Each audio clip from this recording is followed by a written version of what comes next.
క్రీస్తునాథుని యందు ప్రియా సహోదరి సహోదరులారా, సామాన్య 3వ ఆదివార ధ్యానాంశానికి మీకు స్వాగతం. ఈ ఆదివారాన్ని మన శ్రీసభ దైవవాక్కు ఆదివారం, వర్డ్ ఆఫ్ గాడ్ సండేగా కూడా కొనియాడుతూ ఉంది. దివంగత పోప్ ఫ్రాన్సిస్ గారు 2019వ సంవత్సరము నుండి ప్రతి సంవత్సరము 3వ సామాన్య ఆదివారాన్ని దైవవాక్కు ఆదివారంగా కొనియాడమని పిలుపునిచ్చి ఉన్నారు. మరి ఆ సంవత్సరం నుండి మనము ప్రతి సంవత్సరము 3వ సామాన్య ఆదివారాన్ని అనగా ఈరోజు దైవవాక్కు ఆదివారాన్ని కొనియాడుతూ ఉన్నాం. దైవవాక్కుకు మన జీవితంలో గొప్పదైనటువంటి స్థానాన్ని మనము ఇవ్వాలి అని, దైవవాక్కును మనము ప్రేమించి జీవించాలి అని మరొక్కసారి ఈ ఆదివారము మనకు గుర్తు చేస్తూ ఉండగా, దైవవాక్కు ఆదివారాన్ని భక్తి ప్రపత్తులతో అర్థవంతంగా మనము కొనియాడుదాం. మరి ఈరోజు మనము ధ్యానించటానికి మన ముందు ఉంచబడినటువంటి పఠనాలు: మొదటి పఠనము యెషయా గ్రంథము 9వ అధ్యాయము 1 నుండి 3 వరకు వచనాలు. సువార్త పఠనము మత్తయి సువార్త 4వ అధ్యాయము 12 నుండి 23 వరకు ఉన్న వచనాలు. మరి ఈ పఠనాలను ఆధారంగా చేసుకొని మనము కొంతసేపు వాక్యాన్ని ధ్యానించుకుందాం. మొదటిగా ప్రియా సహోదరి సహోదరులారా, ఈరోజు మనం ఆలకించే మొదటి పఠనంలోనూ అదేవిధంగా సువార్త పఠనంలోనూ 2 ప్రాంతముల పేర్లు మనం వింటాము. జబూలూను, నఫ్తాలి అనేటువంటి 2 ప్రాంతాలు. మరి ఈ 2 ప్రాంతాలలో వసించేటువంటి ప్రజల మీద గొప్ప వెలుగు ప్రకాశించింది అనేటువంటి యెషయా ప్రవక్త ప్రవచనము మరలా ఈరోజు మనం ఆలకించినటువంటి మత్తయి సువార్తలో మనము ఆలకిస్తాం. మరి జబూలూను, నఫ్తాలి అనేటువంటి ఈ 2 ప్రాంతాలకు సంబంధించి కొన్ని విషయాలను మనము మొదట తెలుసుకోవడానికి ప్రయత్నం చేద్దాం. యాకోబుకు 12 మంది కుమారులు ఉన్నారు అనే విషయము మనందరికీ తెలుసు. మనము ఆదికాండము 35వ అధ్యాయము 25 నుండి 26 వరకు ఉన్న వచనాలలో ఈ 12 మంది యాకోబు కుమారుల పేర్లు చూడగలం. మరి ఈ జబూలూను, నఫ్తాలి అనేటువంటి వారిరువురు యాకోబు యొక్క 2 కుమారులు. జబూలూను యాకోబుకు లేయ ద్వారా జన్మించిన వాడైతే, నఫ్తాలి రాహేలు దాసి బిల్హా ద్వారా యాకోబుకు జన్మించినవాడు. కాబట్టి జబూలూను, నఫ్తాలి అనేటువంటి వారు యాకోబు కుమారులు. ఇజ్రాయేలీ ప్రజలు ఐగుప్తు దేశము నుండి కానాను దేశంలోనికి అడుగుపెట్టిన తరువాత యెహోషువ నాయకత్వంలో గోత్రాల వారీగా వారికి స్థలాలు కేటాయించబడినప్పుడు ఈ జబూలూను, నఫ్తాలి అనేటువంటి ఈ 2 గోత్రాల వారికి ఉత్తర ప్రాంతంలో స్థలాలు అనేటువంటివి ఇవ్వబడ్డాయి. ఆ ప్రాంతంలో వారు తమ కుటుంబాలతో వసించడం అనేటువంటిది మొదలుపెట్టారు. ప్రియ సహోదరి సహోదరులారా, సొలొమోను మహారాజు పరిపాలన తరువాత ఈ ఇజ్రాయేలు దేశం అనేటువంటిది 2గా చీలిపోయింది. ఉత్తర ప్రాంతము, దక్షిణ ప్రాంతంగా చీలిపోయింది. ఉత్తర ప్రాంతాన్ని ఇజ్రాయేలు దేశంగా పిలుస్తూ దానికి ముఖ్య పట్టణాన్ని సమరియగా చేసుకొని వారు జీవిస్తే, దక్షిణ ప్రాంతాన్ని యోదాగా వారు పరిగణిస్తూ దానికి యెరూషలేమును ముఖ్య పట్టణంగా చేసుకొని జీవించడం మొదలుపెట్టారు. అయితే అనేక శత్రురాజులు, అస్సీరియన్లు మొదలుకొని అనేక మంది ఈ ఇజ్రాయేలు దేశం మీద దాడి చేసేటప్పుడు మొదటిగా సరిహద్దు ప్రాంతాలైనటువంటి జబూలూను, నఫ్తాలి మీద దాడి చేస్తూ ఆ ప్రాంతాలను ఆక్రమించుకొని తరువాత చొరబాటుదారులు ఇజ్రాయేలు దేశంలో మరి దాడులు చేస్తూ ఉండేవారు. కాబట్టి శత్రువులు అస్సీరియన్లు మొదలుకొని అందరూ ఎవరెవరైతే ఈ ఇజ్రాయేలు దేశం మీద దాడి చేయడానికి వచ్చేవారో వారు మొట్టమొదటిగా జబూలూను, నఫ్తాలి మీద పడి వారిని నాశనం చేయడం కానీ వారికి అనేకమైనటువంటి శ్రమలు పెట్టడం కానీ జరుగుతూ ఉండేది. ఈ విధంగా అనేకమైనటువంటి బాధలకు, శ్రమలకు లోనైనటువంటి ప్రాంతాలుగా ఈ రెండు ప్రాంతాలను అభివర్ణించవచ్చు ప్రియ సహోదరి సహోదరులారా. అందుకే యెషయా ప్రవక్త ఈ జబూలూను, నఫ్తాలి ప్రాంతాలను ప్రస్తావిస్తూ అంధకారములో ఉన్నటువంటి జనులు గొప్ప వెలుగును చూసిరి అని చెప్పడం జరిగింది. మరి ఆ యెషయా ప్రవక్త యొక్క ప్రవచనము ఎప్పుడు నెరవేరింది అంటే యేసు ప్రభువు తన జీవిత కాలంలో తన బహిరంగ పరిచర్యను ప్రారంభిస్తూ గలిలయ సరస్సు తీరమున కపర్నాములో తన నివాసం ఏర్పాటు చేసుకున్నప్పుడు మత్తయి సువార్తీకుడు దానిని ప్రస్తావిస్తూ యెషయా ప్రవక్త ప్రవచనము ఆ విధంగా నెరవేరింది అని చెప్పడం జరుగుతుంది. ఈ గలిలయ సరస్సు అనేటువంటిది మరి జబూలూను, నఫ్తాలి ప్రాంతాలకు సమీపంలోనే ఉన్నట్లుగా మనము గమనించగలము. మరి ఆ విధంగా యెషయా ప్రవక్త ప్రవచనం అనేటువంటిది యేసులో నెరవేరింది అని మత్తయి సువార్తీకుడు చెప్పడం మాత్రమే కాకుండా ఆ యేసే అక్కడ ఉండేటువంటి ప్రజలందరికీ కూడాను వెలుగుగా వచ్చారు. వారి యొక్క జీవితాలను వెలుగుతో ఆయన నింపనున్నారు అనే విషయాన్ని కూడా ఆయన పరోక్షంగా అక్కడ చెప్పడం జరిగింది ప్రియ సహోదరి సహోదరులారా. మరి ఈరోజు మనం ఆలకిస్తున్నటువంటి మొదటి పట్టణము, సువార్త పట్టణము మనకు ఏ సందేశాన్ని మొట్టమొదటిగా ఇస్తూ ఉంది అంటే అంధకారమున నడుచు జనులు గొప్ప వెలుగును చూసిరి, గొప్ప వెలుగు వారి మీద ప్రకాశించెను అనేటువంటి సందేశం. ప్రియ సహోదరి సహోదరులారా, అంధకారము అనేటువంటిది దేనికి సాదృశ్యంగా ఉంది అంటే నిరాశ, నిస్పృహలకు, శ్రమలకు, ఇతరుల దుష్ప్రభావానికి అది సాదృశ్యంగా ఉంది. ఇలా అనేకమైనటువంటి విషయాలకు ఈ అంధకారము, చీకటి అనేటువంటిది సాదృశ్యంగా ఉంటే వెలుగు అనేటువంటిది యేసు ప్రభువుకు సాదృశ్యంగా ఉంది. ప్రియ సహోదరి సహోదరులారా, యేసు ప్రభువు నిరాశ, నిస్పృహలను పటాపంచలు చేసేటువంటి వెలుగు. యేసు ప్రభువు శ్రమలను తొలగించేటువంటి వెలుగు. యేసు ప్రభువు ఇతరుల దుష్ప్రభావాన్ని మన మీద నుండి తొలగించేటువంటి వెలుగు అని మనము ఈ రోజున గ్రహించాలి అని మనకు ఈనాటి పఠనాలు బోధిస్తూ ఉన్నాయి.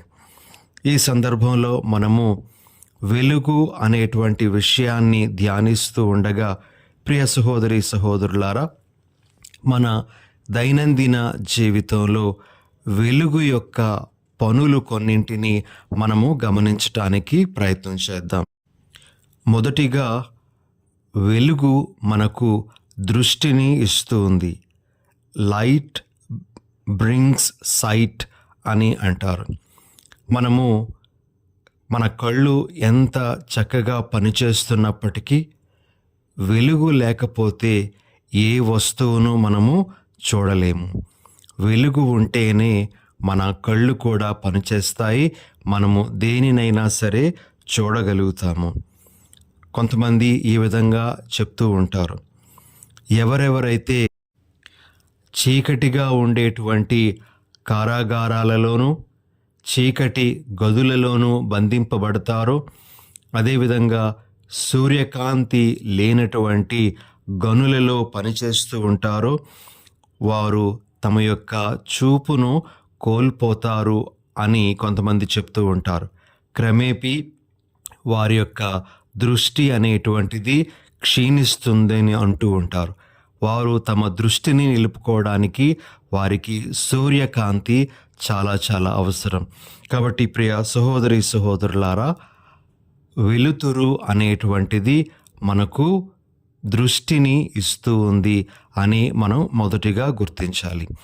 మరి యేసు ప్రభు మనము వెలుగుగా పరిగణిస్తే ఆయన మనకు నిజమైనటువంటి దృష్టిని ఇచ్చేటువంటి వారు. మనము ఆ యేసు ప్రభు యొక్క వెలుగు లేకుండా ఎక్కడికి వెళ్తూ ఉన్నామో తెలియని గ్రుడ్డివారుగా ఉంటాము. మనకు ఏది మంచిది ఏది చెడు అని తెలియలేనటువంటి పరిస్థితిలో కూడా మనము ఉంటాం. మనము యేసు ప్రభువును మనతో నిలుపుకున్నప్పుడు, ఆ వెలుగును మనతో నిలుపుకున్నప్పుడు మనకు కావలసినటువంటి ఆంతరంగిక దృష్టి ఆ ప్రభు మనకు ఇస్తారు అని మనం గ్రహించాలి. రెండవది, వెలుతురు అనేటువంటిది జీవాన్ని ఇస్తూ ఉంది. ప్రియ సహోదరి సహోదరులారా, వెలుతురును మనము మానవ జీవితం నుండి కానీ ఇక ఏ జీవరాశికి సంబంధించి నుండి గానైనా మనము తొలగించినట్లయితే మరి ఆ మానవులు కానీ లేకపోతే ఆ జీవరాశి కానీ క్షీణించిపోవడం జరుగుతూ ఉందని కొంతమంది తెలియజేస్తూ ఉంటారు. ఒక బలమైనటువంటి వ్యక్తిని కొన్నాళ్ల పాటు చీకటిగా ఉండేటువంటి గదిలో బంధిస్తే కొన్నాళ్లకు అతని యొక్క దేహమంతా కూడా పాలిపోతుందట. అంతేకాకుండా అతడు తన యొక్క భౌతిక దారుఢ్యాన్ని, అతడు తన శక్తిని కోల్పోయేటువంటి అవకాశం ఉంటుంది అని కూడా చెప్తూ ఉంటారు. వెలుతురులో ఉండడం అనేటువంటిది మనకు బలాన్ని, జీవాన్ని ఇచ్చేటువంటిదిగా మనం చెప్పవచ్చు. కొన్ని మొక్కలను కూడా మనం చూస్తూ ఉంటాం. సరైనంత సూర్యరశ్మి తగలకపోయినట్లయితే ఆ మొక్కలు కూడాను నశించిపోతూ ఉంటాయి, చచ్చిపోతూ ఉంటాయి. కాబట్టి ప్రియ సహోదరి సహోదరులారా, వెలుతురు అనేటువంటిది జీవాన్ని ఇస్తూ ఉంది. యేసు ప్రభు మన వెలుగుగా మనకు జీవాన్ని ఇచ్చేటువంటి వారు అని మనము గ్రహించాలి. యోహాను గారి మొదటి లేఖ 5వ అధ్యాయము 12వ వచనంలో మనము ఈ విధంగా చదువుతాం. కుమారుని పొందిన ప్రతి వ్యక్తి యందు ఈ జీవము ఉన్నది, దేవుని కుమారుని పొందని వ్యక్తి యందు జీవము లేదు. ఆ కుమారుడు, ఆ దేవుని కుమారుడు యేసు ప్రభువే. ఆ ప్రభు మనతో ఉంటే మనకు జీవము ఉన్నట్లుగా మనము గ్రహించాలి. ఇక మూడవది, వెలుతురు అనేటువంటిది మచ్చలను, మరకలను తొలగించేటువంటి శక్తి కలది అని చెప్తూ ఉంటారు.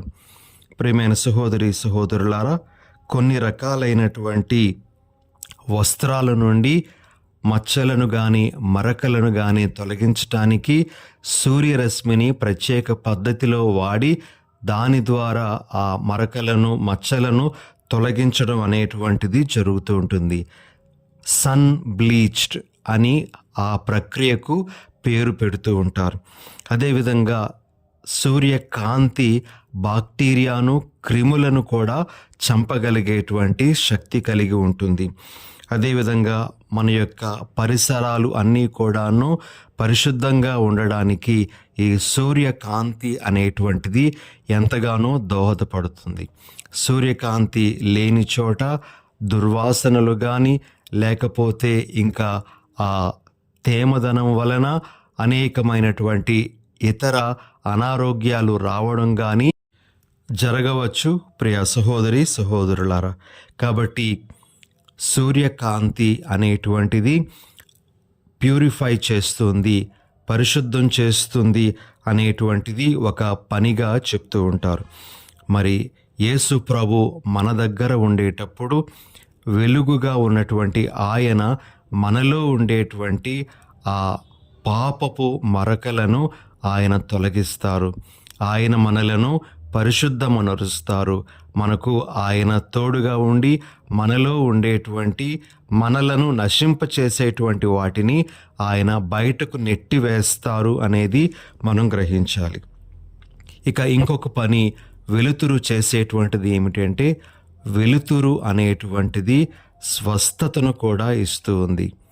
కొన్ని రకాలైనటువంటి వ్యాధులను పోగొట్టడానికి వెలుతురును ప్రత్యేక ప్రక్రియలలో వాడుతూ ఉంటారు. ప్రియ సహోదరి సహోదరులారా, విటమిన్ డి లోపము కావచ్చు, లేకపోతే టీబీ వ్యాధి నయం చేసేటువంటి పద్ధతిలో కావచ్చు, లేకపోతే న్యూమోనియా అనేటువంటి ఆ వ్యాధిని పోగొట్టే ప్రక్రియలో కావచ్చు. ఇలా కొన్ని రకాలైనటువంటి వ్యాధులలో వెలుతురును స్వస్థత సాధనంగా వాడడం అనేటువంటిది మన దైనందిన జీవితంలో మనం చూస్తున్న విషయమే.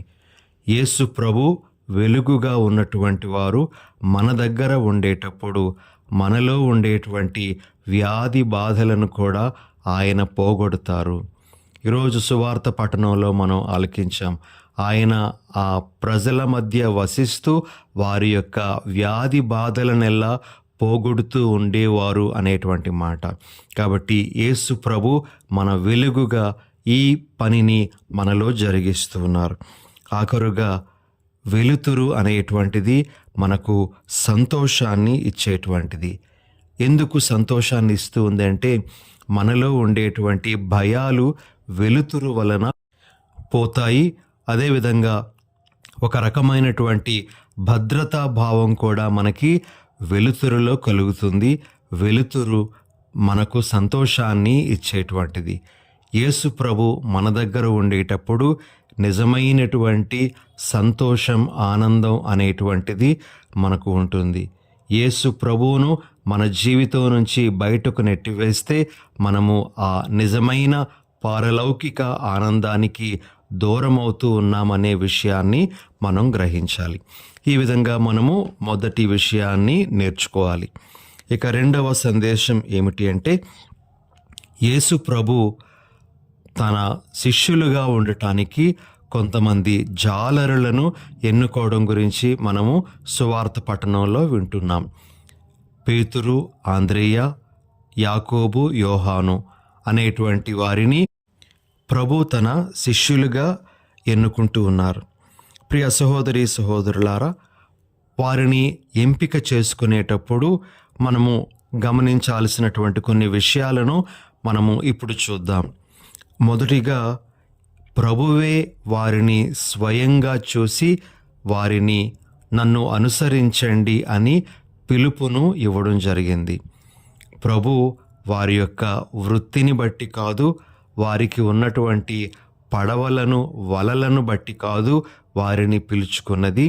వారి యొక్క హృదయాన్ని చూసి ప్రభు వారిని తనను అనుసరించమని కోరారు. కాబట్టి పిలుపు అనేటువంటిది ప్రభువు నుండి వస్తుంది. ఆ పిలుపుకు మనము ఎలా స్పందిస్తూ ఉన్నామనేటువంటిది మన మీద ఆధారపడి ఉంటుంది. రెండవది, ప్రియ సహోదరి సహోదరులారా, వారిని పిలవగానే వారు చేసినటువంటిది ఏమిటి అంటే, వారు తమ యొక్క వలలను, తమ పడవను, తమ తల్లిదండ్రులను, మరి ఇతరములైనటువంటి వాటిని విడిచిపెట్టారు అని మనము సువార్త పట్టణంలో వింటాం. నిజానికి యేసు ప్రభు యొక్క శిష్యులుగా ఉండాలి అంటే మనము విడిచిపెట్టాల్సింది విడిచిపెట్టాలి. అప్పుడే మనము నిజంగా ప్రభు యొక్క శిష్యులుగా ఉండగలం. విడిచిపెట్టాల్సింది విడిచిపెట్టకపోతే మనము ఆయన శిష్యులుగా చివరి వరకు కొనసాగలేము. మధ్యలోనే మనకి ఆటంకాలు వచ్చి మనము ఆ శిష్యరికం నుంచి బయటకు వెళ్ళిపోతాం. ఇది రెండవ విషయం. మూడవది, ప్రియ సహోదరి సహోదరులారా, వారు తన శిష్యులుగా ఉండడానికి వస్తున్నప్పుడే ప్రభు వారికి బాధ్యతను అప్పగిస్తున్నాడు.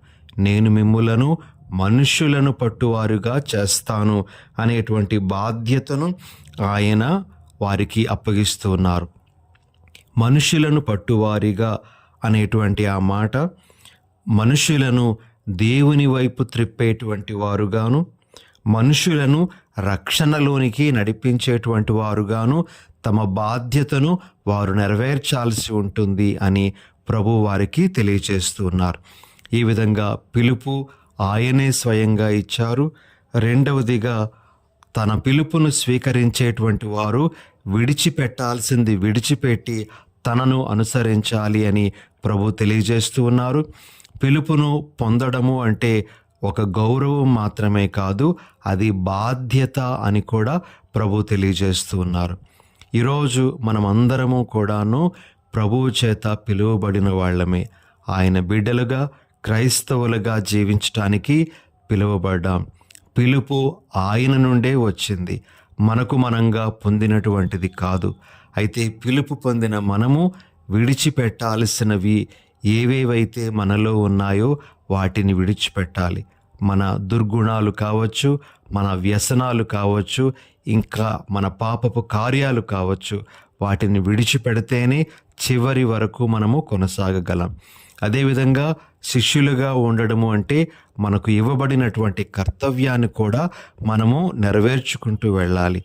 ఆ కర్తవ్యాన్ని ఎరిగి జీవించడమే నిజమైనటువంటి శిష్యరికం అని మనం గుర్తించాలి.